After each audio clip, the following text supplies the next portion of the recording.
The mic squealed first. Then the room hushed, like even the chandeliers knew something was off. That soft jazz that had been playing all night, smooth, forgettable, faded out mid-bar as the mic caught a second pulse of feedback. I winced. Someone laughed nervously. A cork popped in the back, too loud for comfort, and a waiter tripped a little trying to catch the bottle. And there she was, my cousin Emily. Maid of honor. Her curls pinned up too tightly, a glass of Prosecco already half drunk in one hand, and a stack of cream-colored envelopes in the other. They looked familiar. Too familiar. She tapped the mic like she owned it, her nails clicking against the metal. "Before the cake," she said, grinning out at the crowd like she'd practiced this line in the mirror all week, "I wanted to share something a little more personal." Laughter floated from the head table. The bride, Emily, in her off-white Vera Wang, glowing under the chandeliers, nodded to the crowd like, "Don't worry, I've got this." The groom looked puzzled. And me? I froze, because I recognized that handwriting, the little curl on the R's, the way the envelopes were folded just slightly crooked, like someone left-handed had licked them shut in a hurry. My heart dropped before she even opened the first one, but then she did. She peeled it open like a game show envelope dramatically and cleared her throat. "My dearest," she began, her voice soft, theatrical, cruelly sweet. "I still dream about that night by the lake, the smell of your skin in the summer heat, the way your fingers found mine under the dock." There was a small ripple of laughter, then silence, and then something colder. The groom, Alex, his face lost every drop of color. The room caught it too. His smile faltered. His hands, which had been wrapped around his champagne flute, tightened. And the band, mid-note, stopped playing altogether. Emily kept reading. She read about the motel room, about the bracelet he gave me, about the scar he kissed on my thigh. My body went cold all at once, like someone had dumped a glass of lake water down the back of my dress. The warmth from the chandeliers turned harsh, too bright, too pointed. I didn't say anything. I didn't move. I couldn't, because those letters weren't some story. They were mine, from years ago. From a version of me I thought I'd buried. From a love that had burned so hot I thought it had turned to ash. I hadn't seen those letters in forever, not since I moved out of my last apartment in Houston 2 years ago. I remember boxing them up, my old journals, a few photos, those letters, and sealing them in a blue Rubbermaid tub marked private. I'd asked Emily to help me move that day. She insisted, said it was what family did. She must have opened it, read them, kept them, and now she was using them like props in some cruel monologue. She read 2 more before someone finally whispered something. I caught it. A woman near the back table whispering to her husband, "Is she talking about him?" And then louder whispers, a ripple of suspicion moving outward like dropped ink in water. I looked up at Alex again. He wasn't laughing. His mouth was parted slightly, but no sound came. His eyes weren't on Emily, they were on me, like he knew, like he'd always known. I stood, quietly. No chair scrape, no gasp, just slow, deliberate movement. My dress brushed against the edge of the dessert table, catching the light one last time. I didn't look at anyone, not Emily, not Alex, not even my aunt, who was standing now too, trying to figure out if this was a joke or some twisted speech gone wrong. I walked past the bar, past the band now awkwardly retuning their instruments, past the servers frozen like background actors waiting for a cue that wasn't coming. Outside, the air was cool. The parking lot still shimmered from earlier rain. I could still hear her voice through the glass windows, now slurring slightly as she read one more line, my line, like it was just a throwaway toast. "Even if we're strangers again someday, I'll still remember the shape of your silence." I almost laughed. Instead, I kept walking, past the fountain, past the wedding arch still draped in roses and tulle. I clutched my purse to my side, fingers trembling. Inside it, one envelope, one letter, one she hadn't read yet. The night air cut sharp against my skin, a sudden mercy after the heat inside. The laughter that had once spilled like champagne now sounded muffled, trapped behind those tall glass doors. I could still see the dance floor from where I stood. People frozen, uncertain, their faces blurred by reflections of crystal and candlelight. I remember the sound my heels made on the wet pavement. Click, pause, click. Like punctuation in a sentence I hadn't finished yet. I reached my car, leaned against the door, and just breathed. My hands wouldn't stop shaking. My reflection in the tinted glass looked unreal. Mascara smudged, lips trembling, eyes too wide to belong to someone composed. I thought of my aunt's face, how she must be frowning, trying to piece together how her niece became the villain in someone else's toast. I thought of Emily's grin, that satisfied tremor at the corner of her mouth when the room gasped. She'd wanted this reaction. She'd rehearsed it. But why now? Why here? I had spent years rebuilding my life, brick by brick, after Alex. After that quiet implosion between us that no one in the family ever really understood. We'd been young, reckless, stupidly in love. The kind of love that consumes you, then leaves you hollowed out and slightly feral when it ends. Emily had been there for me afterward. She brought me soup when I couldn't eat, drove me to my first therapy appointment, held my hand when I cried over the first man I dated after Alex.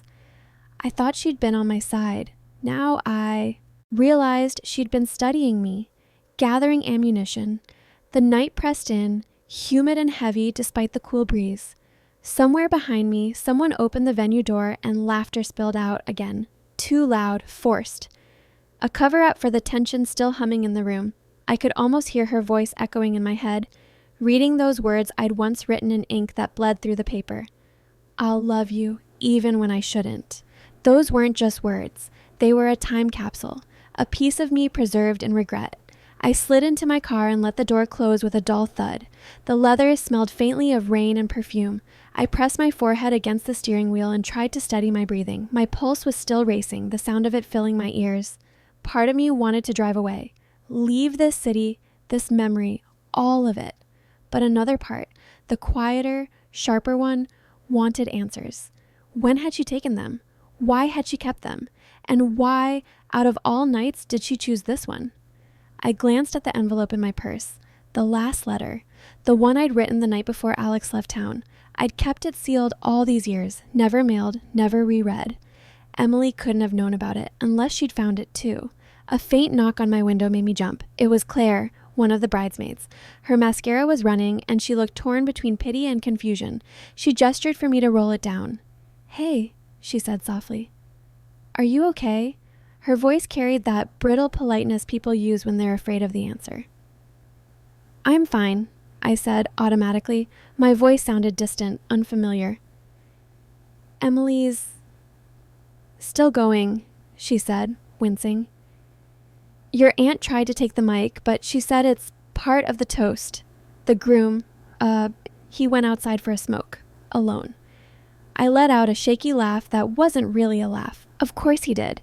Claire hesitated, then reached out like she might touch my arm, but thought better of it. "Do you want me to tell her to stop?" "No," I said. "Let her finish." Because stopping her now would mean she'd won. She'd made me react, and that was the one thing she didn't deserve. Claire lingered another moment, her eyes soft with the kind of sympathy that only made the humiliation worse. Then she nodded, murmured something like, "Hang in there," and walked back toward the venue, her heels splashing through shallow puddles. I watched her disappear behind the glass doors, her silhouette swallowed by the golden light inside. The music had started again, softer this time, like the DJ wasn't sure what mood to set anymore. I stayed in the car until the song changed, until the laughter felt too fake to bear. Then I opened my purse, took out the envelope, and ran my thumb over the seal. The paper was creased at the edges, slightly damp from my hand. I hadn't meant to bring it tonight. It had just been in my wallet for years, tucked behind an old photo strip of me and Emily at a county fair. Her tongue blue from cotton candy, my hair sticking to my cheeks from the summer heat. I remembered how close we'd been then, how safe I felt telling her everything.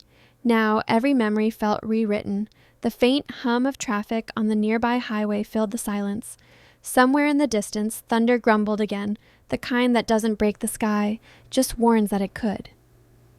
I leaned back in my seat, watching condensation bead on the windshield, and let the ache settle in my chest. The ache wasn't heartbreak, it was recognition. The understanding that betrayal doesn't always come from your enemies. Sometimes it's crafted by the hands that once held yours. Through the glass, I saw Emily reappear near the archway outside, the one wrapped in fairy lights. She was laughing with two guests, still holding that stack of letters like a trophy. The Prosecco had been replaced with another drink, something darker, something that made her sway when she turned. Her laughter cut through the night air like broken glass. I wondered if she even knew what she'd destroyed, or if she just wanted to see something burn. Either way, she had no idea what she'd started, because I wasn't the same girl who'd written those letters. And I wasn't about to stay silent anymore. The group chat lit up before I even made it home. Not just the bridesmaids thread, everyone. Old college friends I hadn't spoken to in months, distant cousins, people I hadn't seen since my grandfather's funeral, all asking some version of the same question. Was that real? Were those letters yours? What the hell just happened? And worst of all, is it true about you and Alex? Each vibration felt like a pulse under my skin. I could see the screen glowing from the passenger seat beside me, lighting the car interior in soft blue flashes as I drove. The city lights slid past, blurry through the windshield wipers.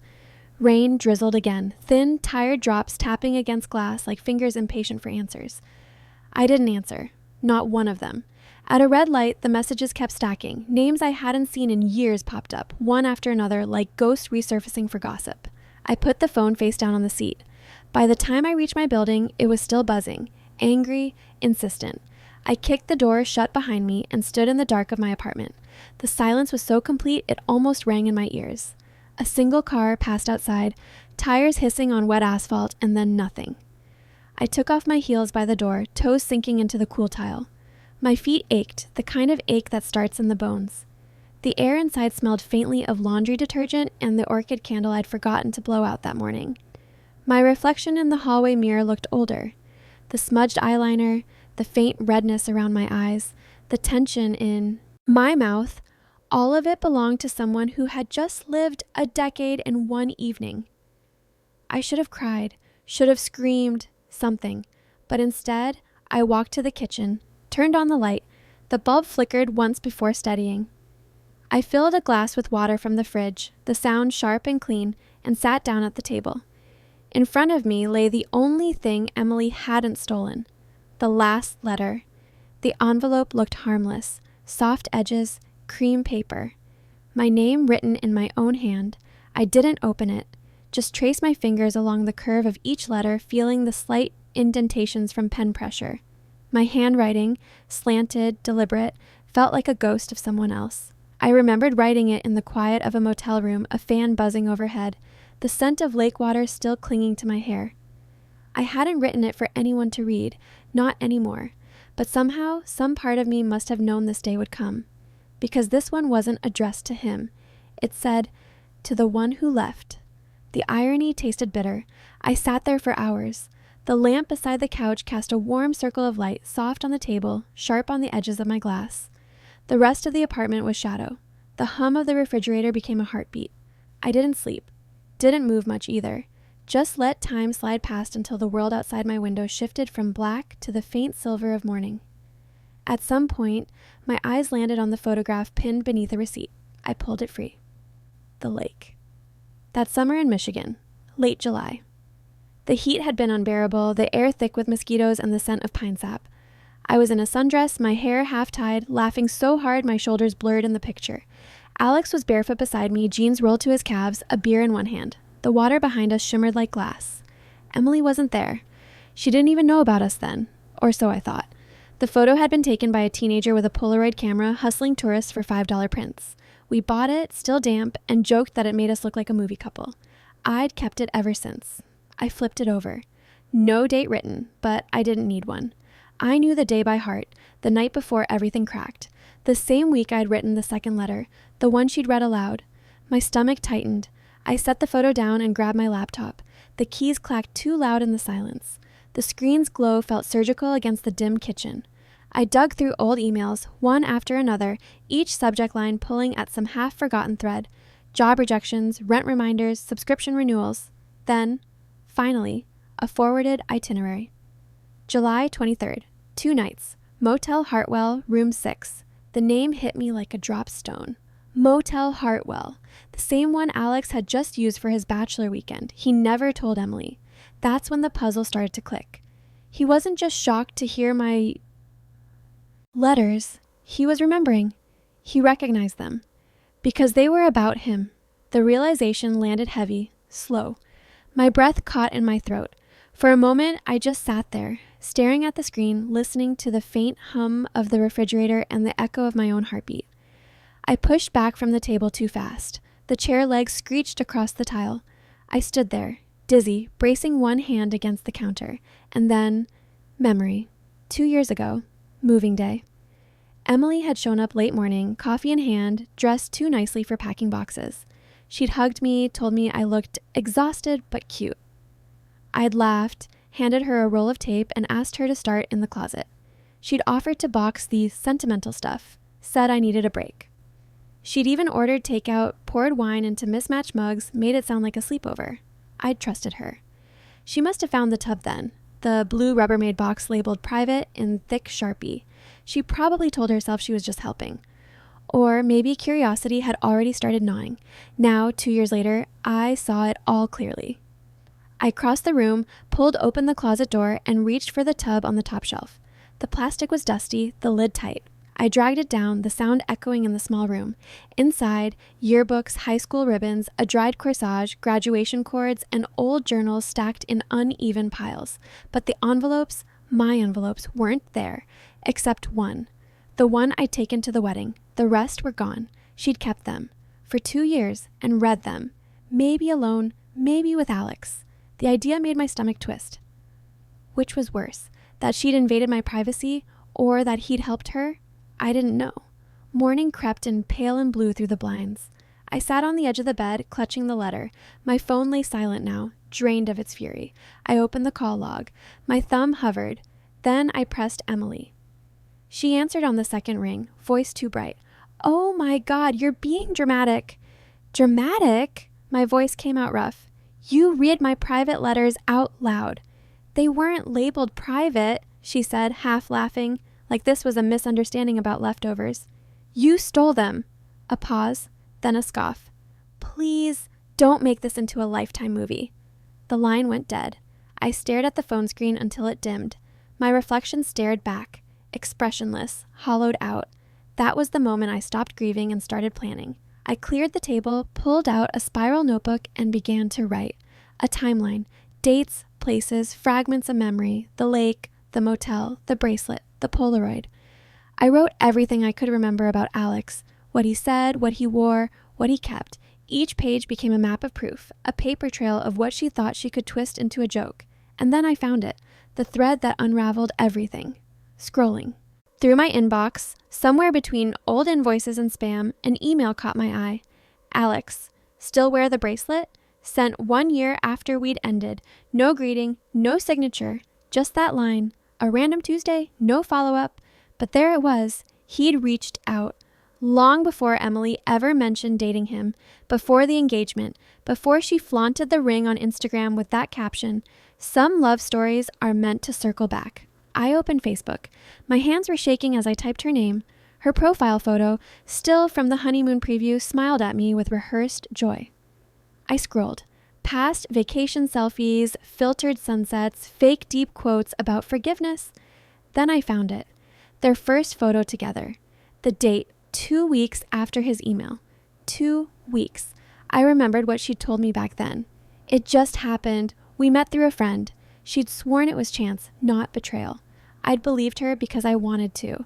Now the timeline told another story. I clicked the photo open, zoomed in until the pixels blurred. His wrist. There, beneath the rolled cuff of his sleeve, the bracelet. Braided leather, hand-woven, cheap and personal. The one I'd given him that summer by the lake. He still had it. In the wedding photos, it was gone.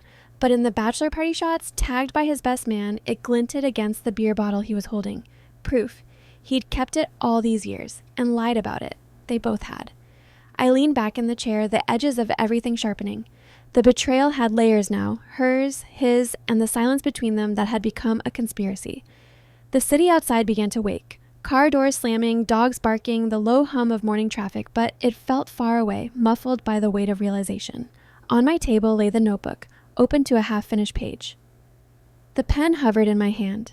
The words I wrote next felt steadier, colder. Now I have every reason to write one more letter. But this time, it wouldn't be written in longing. It would be written in truth.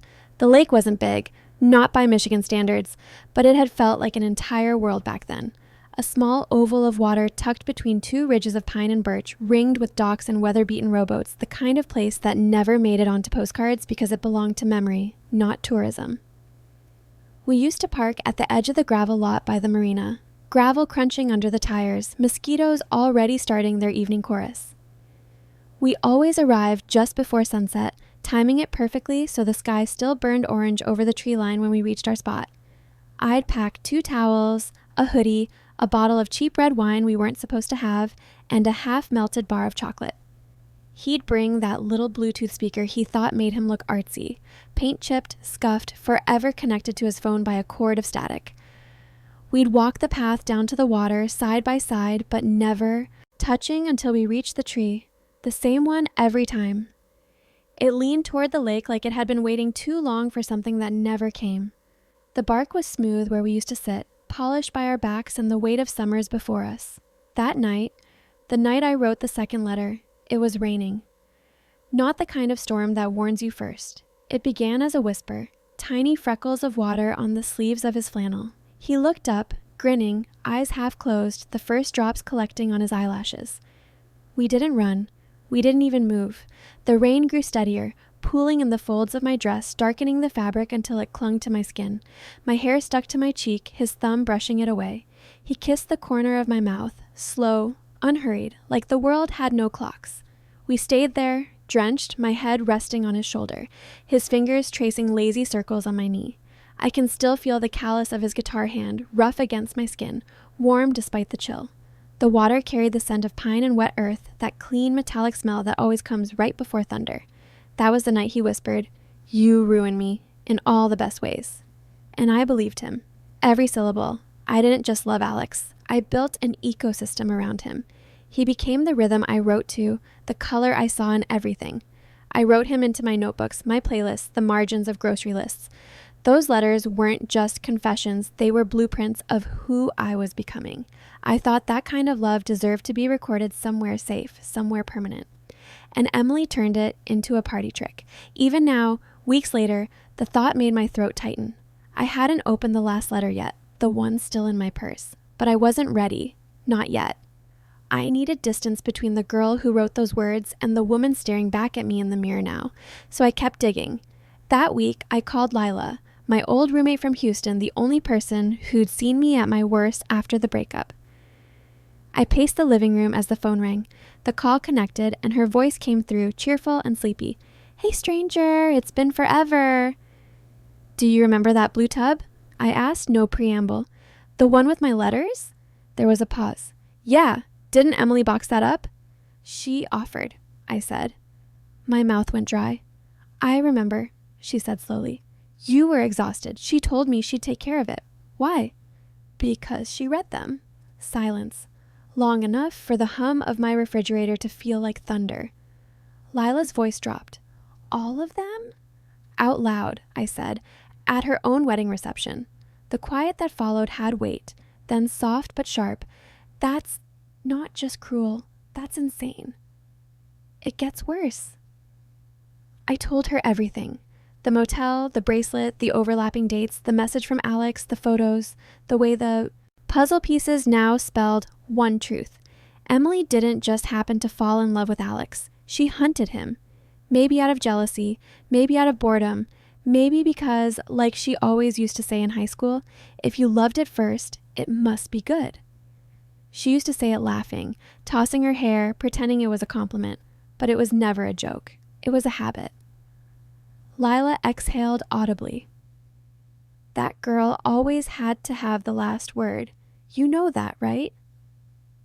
"I know," I said. "What are you going to do?" "I don't know yet," I lied, because part of me already did. After we hung up, I sat in silence, staring at the faint ring the wine glass had left on the table. The air smelled faintly of burnt coffee and rain from the night before. Somewhere in the distance, a train horn echoed. I started collecting everything.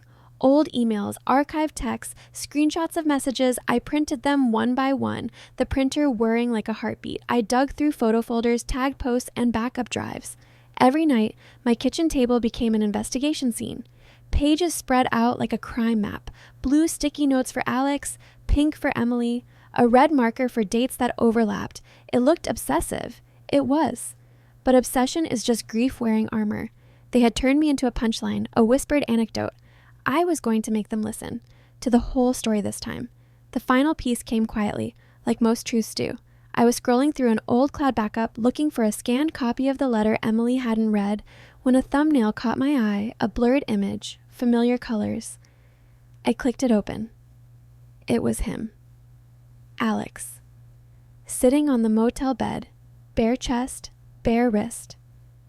Except for one thing, the bracelet. He wasn't wearing it. He was holding it toward the camera, toward me. I'd taken that photo.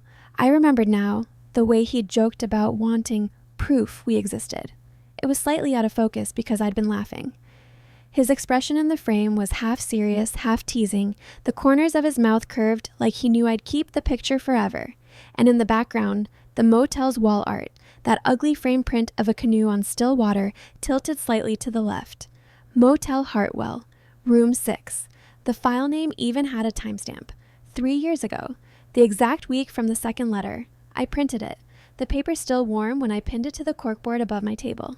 Next to it, I placed a screenshot of a message from Emily, sent to our family group chat during her engagement. Emily, Alex surprised me with a weekend getaway at Hartwell Lake. He even picked the same motel where his cousin once stayed. She'd captioned it with a heart emoji. She thought it was romantic. She didn't know she'd taken my memory, my letter, and recycled it as her own origin story. She thought she was the first, but she was just the after. The realization hollowed me out. I sat back, the chair creaking beneath me, eyes fixed on the board. The documents looked like evidence in a case no one else knew existed. The rain outside started again. Light at first, tapping against the window pane in nervous rhythm. I felt strangely calm, like the moment before a storm touches down. When the air stills, the birds go quiet, and even the trees seem to hold their breath. That's when I opened the letter. The last one. The paper had yellowed slightly along the folds. The ink had bled just a little where my pen had pressed too hard. I unfolded it slowly, careful not to tear the corners. My dearest, I didn't say goodbye because it would have sounded too final, but I knew. You were already letting go. I could feel it in the silence between us. I hope someday, if someone else loves you, they love the version of you I never got to keep. The words blurred for a second, the page trembling in my hands. It wasn't pain anymore. It was recognition. I folded it again, neatly, pressing along the creases like sealing a wound.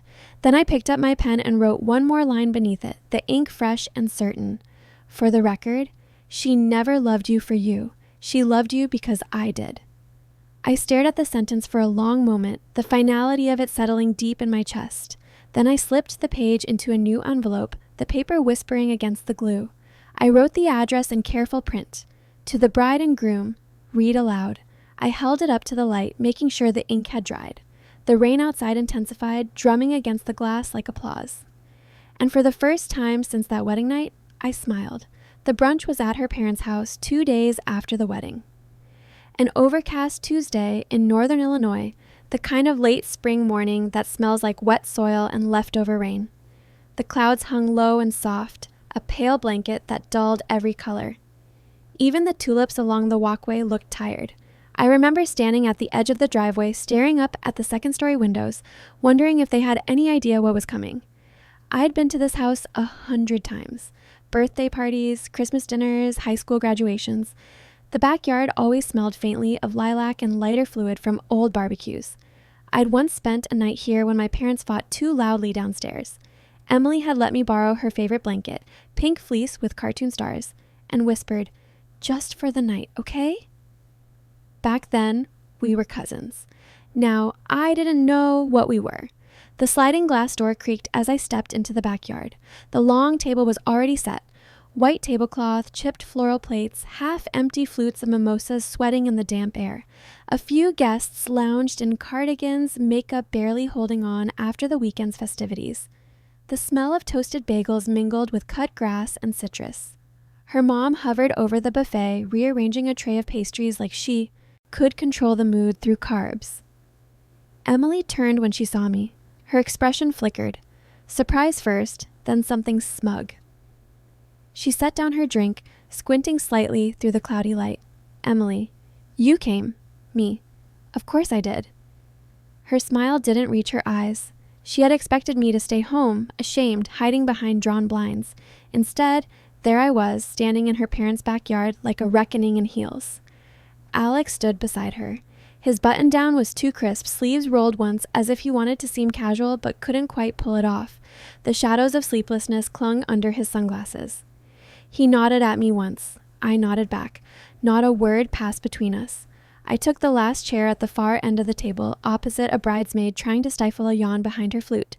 Someone was talking about the DJ's terrible transition into Uptown Funk. Another complained about blisters from dancing. The small talk fluttered like gnats, pointless, persistent, impossible to swat away. I stared at the condensation ring under my glass, tracing it absently. Every sound felt amplified. The scrape of a knife on china, the buzz of a bee near the mimosa pitcher, the low hum of a lawnmower from 2 yards over. Then I reached into my purse and pulled out the envelope. I placed it beside my plate, deliberate, quiet, didn't say a word, didn't move. The shift in air was immediate. Conversation slowed, faltered. Emily noticed first. She tilted her head, squinting as if trying to read the handwriting from across the table. Then her eyes widened just slightly when she saw the words written in dark ink. Bride and groom. Read aloud. Her eyebrows lifted. A single laugh slipped out. Thin, uncertain. Emily. What is this? A wedding gift? Me. It's a letter. Emily. From who? Me. You'll figure it out. A few heads turned. Her mother looked up from the bagels, confused but polite. Emily's gaze darted to Alex. He didn't look back. Instead, he reached for the envelope. His fingers hesitated just above it, as though it might be hot to the touch. The gold band on his left hand caught a sliver of light. Me. Go ahead. Read it. Emily. Seriously? Me. You read mine. It's only fair. A silence spread over the table. Slow, creeping, the kind that frost leaves across a windshield. Someone coughed. The mimosa pitcher clinked faintly as condensation dripped onto the tray. Alex slid his thumb under the seal. The paper tore with a small, fragile sound. He unfolded the letter. Read silently first, his lips moving just enough to betray the rhythm of each sentence. Then aloud. His voice was quieter than hers had been that night. No theatrics, no feigned sweetness, just words dropping into the overcast morning one by one. Alex, reading. My dearest, I didn't say goodbye because it would have sounded too final, but I knew you were already letting go. Emily's smile wavered. He continued, slower now, each line carving through the hush. Alex. Look, you were already letting go. I could feel it in the silence between us. I hope someday, if someone else loves you, they love the version of you I never got to keep. The paper trembled slightly in his hand. Emily. Okay, what is this? He hesitated, then read the last line. Alex. For the record, she never loved you for you. She loved you because I did. He folded the letter once, then again, set it down in front of him, fingertips resting on the edge. No one breathed. Emily's voice came next, sharp, brittle. Emily. You think this is funny? Is this payback? Me. No, it's just closure. Emily. You're insane. Me. Then why does your hand keep shaking? Her eyes dropped before she could stop herself. Her fingers were pressed flat on the tablecloth, pale and tense, the tendons visible like drawn strings. Across from me, one of the bridesmaids leaned toward another, whispering something she probably thought was too soft to hear. The sound carried anyway. Emily's head snapped toward them. Emily. Don't start. None of you. The bridesmaid straightened, face flushing. Alex still hadn't spoken. He stood half frozen, the letter caught between his hands, as if letting go might set something off. The silence deepened until the only noise was the clink of ice settling in a glass. I lifted my mimosa, the orange pulp swirling against the rim, and took a slow sip. The citrus stung my tongue. I watched her unravel.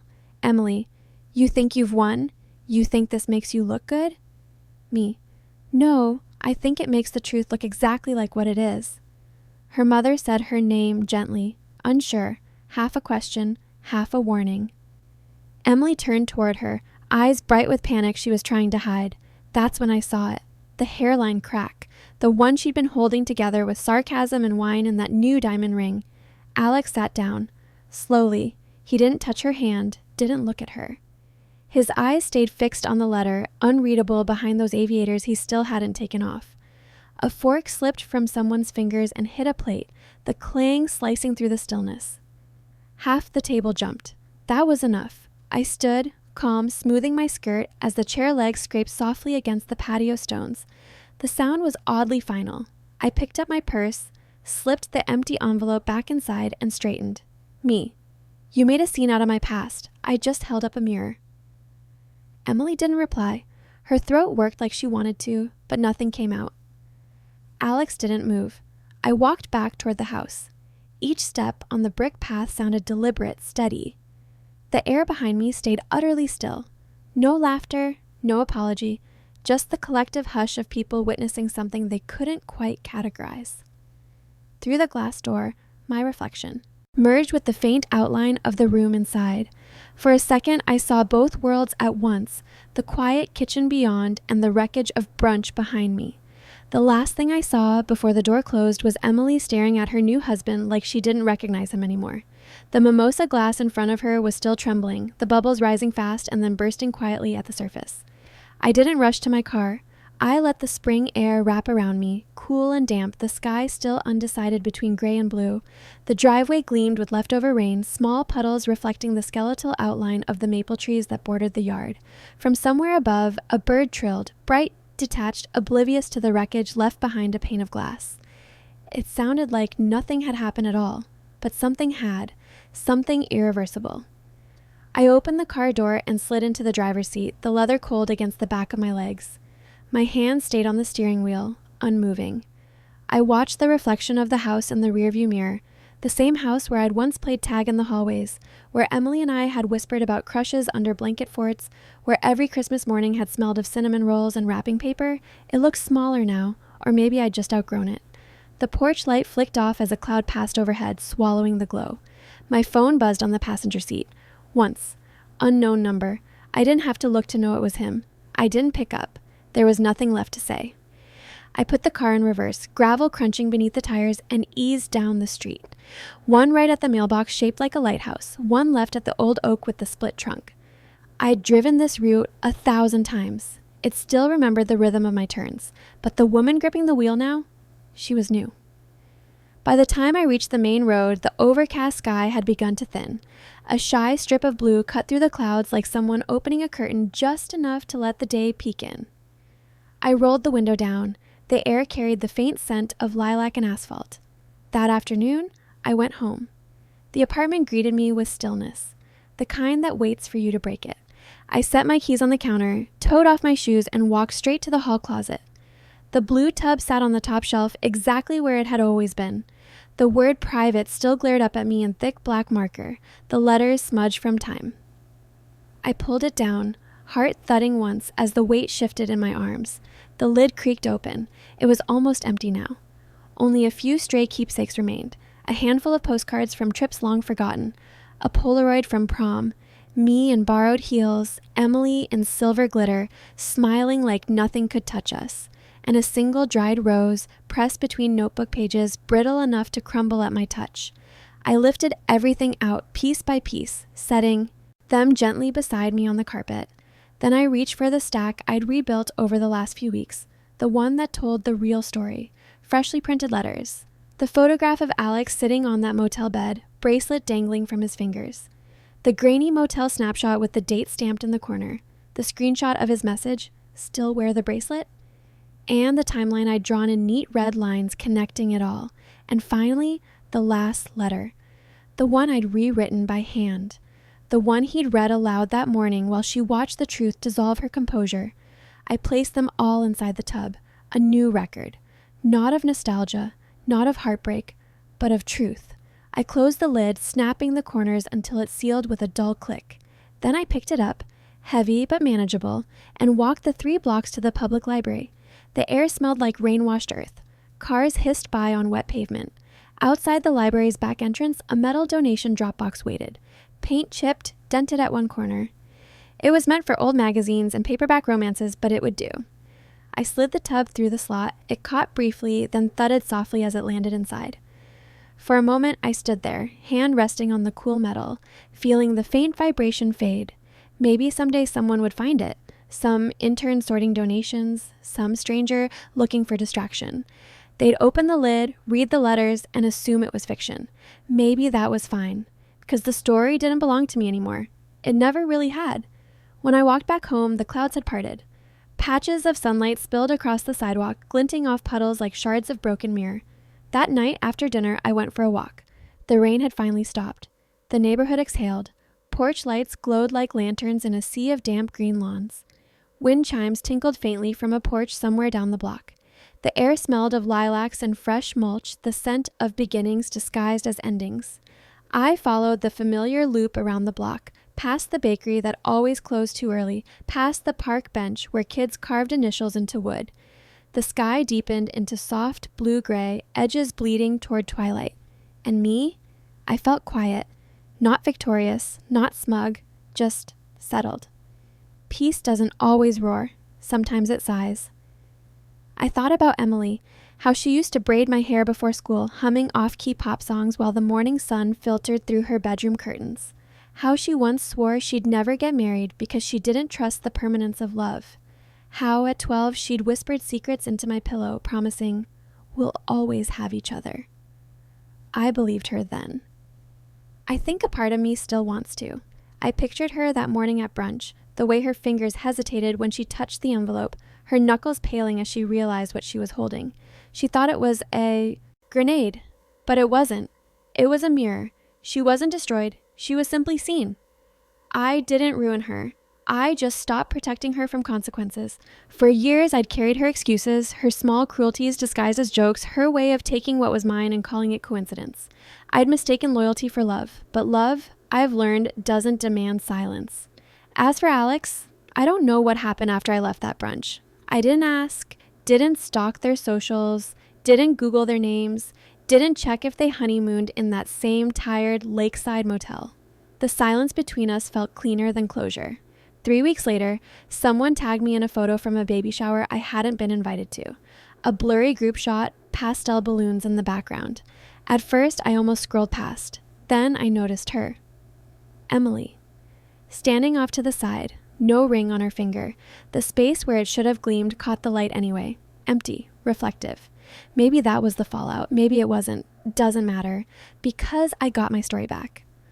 All those years she'd spent rewriting my life into her performance, I let her finish the show. I didn't interrupt the applause. I just waited for the lights to come up and the audience to see what was left standing on stage. Not her. Me. She tried to make a spectacle of my shame. Instead, I let the truth take its bow. If you were in my shoes, what would you have done? Let me know in the comments. And don't forget to subscribe for more stories like this.